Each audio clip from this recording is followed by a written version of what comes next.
Train এসে থামে। নামলো অর্পিতা। 23 বছরের শহুরে মেয়ে। চোখে চশমা, হাতে একটি পুরনো বই ও একটি সুটকেস। মামার বাড়ি যাবে। স্টেশন প্রায় জনশূন্য, কুয়াশায় ঢাকা।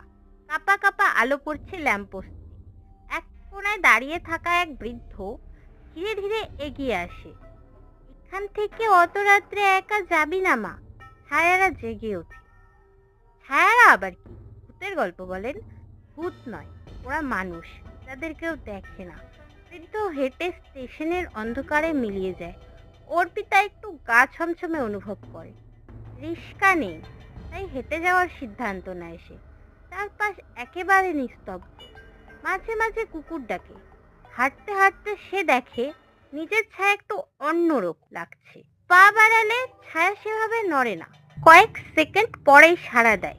সে থামে, ছায়াও থামে।